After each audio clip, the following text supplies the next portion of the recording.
ሰላም ጤና ይስጥልን ውድ የብስራት ዩቲዩብ ተከታታዮቻችን እንደምናላችሁ የዕለቱ መረጃዎች ወደ እናንተ ማድረሳችንን ጀምረናል።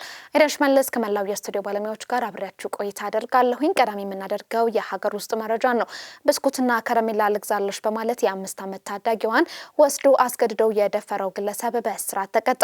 በመቱ ከተማ አስተዳደር አባ ሞሌ ወረዳ ውስጥ የ5 ዓመት ታዳጊ ላይ የግብረ ስጋ ድፍረት የፈጸመው ግለሰብ በእስራት ተቀጥቷል።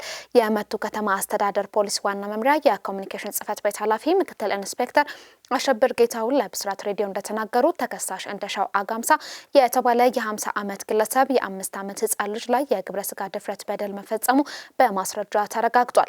ተከሳሹ የካቲት 20 ቀን 2018 ዓ.ም ከቀኑ 7 ሰዓት ላይ ጉዳት የደረሰባት ልጅ ብስኩትና ከረሜላ ልግዛልሽ በማለት ከምትጫወትበት ቦታ ታሎ ወደ ቤቱ በመውሰድ እጅግ አስነዋሪ በሆነ መንገድ የግብረ ስጋ ድፍረት በደል እንደፈጸመባት ወዲያውኑ ከቤቱ አውጥቶ እንደሸኛት ገልጿል። ተጎጂዋ በደረሰባት የመደፈር ጥቃት በኃይል ደም ሲፈሳትና መሄድ ሲያቅታት የተመለከቱ አብረው ሲጫወቱ የነበሩ የአካባቢው ልጆች ለታዳጊዋ ቤተሰቦች በመንገር በፍጥነት ወደ ሆስፒታል ተወስዳለች። የሕክምና እርዳታ ያደረገላት የጤና ተቋምም በህፃኗ ላይ ከባድ የመደፈር ጥቃት መፈጸሙን በማረጋገጡ ከወላጆቿ ጋር በመሆን ጉዳዩን ለፖሊስ አሳውቋል። ፖሊስም ከጤና ተቋምና ከተጎጂዋ ቤተሰቦች የደረሰውን መረጃ መሰረት በማድረግ ተከሳሹን ከተሸሸገበት ቁጥጥር ስር አውሎ ሰፊ ምርመራ በማድረግ የምርመራ መዝገቡን በሕክምና የምርመራ ውጤትና በሌሎች ማስረጃዎች በመታገዝ የምርመራ መዝገቡን ለአቃቤ ሕግ ልኳል። አቃቤ ሕግም ከፖሊስ የቀረበውን የምርመራ መዝገብ ተመልክቶ በህፃናት ልጆች ላይ የሚፈጸም የግብረ ስጋ ድፍረት በደል ወንጀል ክስ መስርቷል። በአቃቤ ሕግ የተመሰረተውን ክስ የተመለከተው የኢሉባቡር ዞን ከፍተኛ ፍርድ ቤትም ግንቦት 18 ቀን 2018 ዓ.ም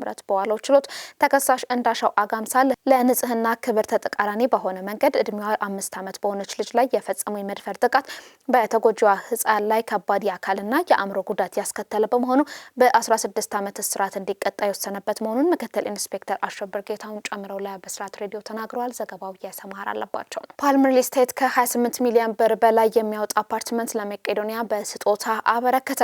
ሪል ስቴቱ 126 የንግድ ሱቆችን ለደንበኞቹ አስረክቧል። ፓልም ሪል ስቴት በከፍተኛ ጥራት የገነባቸውን 126 የንግድ ሱቆችን በዛሬው ዕለት ለደንበኞቹ አስረክቧል። በተጨማሪም 128 አፓርትመንቶችና 4 ፔንት ሃውስ ግንባታቸው ተጠናቀው ለርክክብ ዝግጁ መሆናቸው እንዲሁም የንግድ ሱቆችና የመኖሪያ አፓርትመንቶች የተገነቡት በአዲስ አበባ ከተማ ተመራጭ የመኖሪያ የንግድ ማዕከል በሆነው በገርጂ አንበሳ ጋራዥ አካባቢ ሲሆን ሱቆቹ ለተለያዩ የንግድ አይነት ምቹ በሆነ መልኩ መገንባታቸውን የሪል ስቴቱ የገበያና ሽያጭ መምሪያ ኃላፊ አቶ ዘላለም ጌታቸው መናገራቸውን ብስራት ሬዲዮ ሰምቷል። በተካሄደው የርክክብና የምርቃት ስነ ስርዓት ላይ የፓልም ሪል ስቴት መስራቾች፣ የድርጅቱ ኃላፊዎች፣ የድርጅቱ ብራንድ አምባሳደር አርቲስት አለማየሁ ታደሰ፣ የቤትና የሱቅ ባለቤቶች እንዲሁም የተለያዩ የክብር እንግዶች ተገኝተዋል። የፓልም ሪል ስቴት ጠቅላላ ስራ አስኪያጅ ኢንጂነር አዱኛ ማእመር በበኩላቸውም በጥራት አንደራደርም፣ የምንጠቀማቸው ግብዓቶች የሰው ኃይላችን ከፍተኛ ደረጃ የጠበቁ ናቸው ሲሉም ተደምጠዋል። በሌላ በኩል ደግሞ ፓልም ሪል ስቴት ማህበራዊ ኃላፊነቱን በመወጣት ለመቄዶንያ የአእምሮ ህሙማን አረጋውያን መርጃ ማህበር ከ28 ሚሊዮን ብር በላይ የሚያወጣ ባለ 3 መኝታ ዘመናዊ አፓርትመንት በስጦታ አበርክቷል። አፓርትመንቱ 177.48 ካሬ ሜትር ስፋት ያለው ባለ 3 መኝታ እንዲሁም ተጨማሪ የሰራተኛ ክፍልን ያካተተና ሙሉ በሙሉ የተጠናቀቀ መኖሪያ ቤት ነው መባሉን መባወርቅነህ አድርሳናለች። ወደ ውጪ መረጃ ስናልፍ ኬንያን ቀዳሚ እናደርጋለን። በኬንያ ተማሪዎች የማደሪያ ክፍል በደረሰ የእሳት ቃጠሎ 10 ሴት ተማሪዎች ህይወት ማለፉ ተገልጿል። በማዕከላዊ ኬንያ ናኩሩ በሚገኘው ኡቱሚሻ የሴቶች አካዳሚ ውስጥ በአንድ የማደሪያ ክፍል ውስጥ በደረሰ ከባድ የእሳት አደጋ ቢያንስ 10 ተማሪዎች መሞታቸውን ፖሊስ ለጋዜጠኞች ማስታወቁን የሀገር ውስጥ መገናኛ ብዙሃን ዘግቧል። የሪፍት ቫሌ ክልል ፖሊስ አዛዥ ሳሙኤል ንዳኒ የሟቾችን ህይወት ማለፉን አረጋግጠው የነፍስ አድን ስራ እየተካሄደ ባለበት በአሁኑ ወቅትም የጉዳቱ ቁጥር ሊጨምር እንደሚችል አስጠንቅቀዋል ሲል የኬንያው ሲቲዝን ቴሌቪዥን ብሮድካስቲንግ ዘግቧል። ናኩሩ ከኬንያ ዋና ከተማ ናይሮቢ በስተ ሰሜን ምዕራብ 160 ኪሎ ሜትር ርቀት ላይ ይገኛል። ቤተሰቦች ስለጠፉ ተማሪዎች ወቅታዊ መረጃዎችን በመጠባበቅ ላይ ያሉ የአደጋ ጊዜ ምላሽ ሰጪዎች፣ የፖሊስ መኮንኖችና የሰብአዊ ቡድኖች ወደ ትምህርት ቤቱ መሰማራታቸውን ዘገባው አክሎ ገልጿል። የኬንያ ቀይ መስቀል ባወጣው መግለጫ የአምቡላንስ ሰራተኞቻችን እና የስነ ልቦና ማህበራዊ ድጋፍ ሰጪ ሰራተኞቻችን ከሌሎች ምላሽ ሰጪዎችን እና ከሚመለከታቸው ባለስልጣናት ጋር በመሆን የተጎዱ ተማሪዎችን በመደገፍ ላይ ይገኛሉ ብሏል። የእሳቱ መንስኤ ባይታወቅም የነፍስ አድን ስራው ቀጥሏል። ዓመታት የትምህርት ቤት ቃጠሎ ኬንያን ክፉኛ የጎዳ ሲሆን በመኝታ ክፍል የደህንነት ደረጃ አነስተኛ መሆን፣ መጨናነቅና በአዳሪ ትምህርት ቤቶች የድንገተኛ ጊዜ ዝግጁነት ላይም ስጋት ፈጥሯል። በሴፕቴምበር 24 በኒራክ ካውንቲ ውስጥም በሂልሳይድ አካዳሚ ዶርም ላይ በደረሰ የእሳት ቃጠሎ ቢያንስ 1 ወንዶች ህይወታቸው ማለፉ ይታወሳል። እንደ አውሮፓውያን አቆጣጠር በ2017 በናይሮቢ ሞይ ገርልስ ሁለተኛ ደረጃ ትምህርት ቤት ሌላ የመኝታ የመኝታ ክፍል ቃጠሎ 10 ተማሪዎች ሕይወት ማለፉም ይታወሳል። በመጨረሻም ትራምፕ ወደ ስልጣን ከመጡ ወዲህ 15 የዓለም ሀገራት እንደሚያጠቁ ዝተዋል ሲል አንድ ሪፖርት አመለከተ። የአሜሪካ ፕሬዝዳንት ዶናልድ ትራምፕ በሁለቱ የስልጣን ዘመናቸው 15 ሀገራትን እንደሚያጠቁ የዛቱ ሲሆን ከዓለም 13 ሀገራት መካከል አንዱ ላይ ዝተዋል።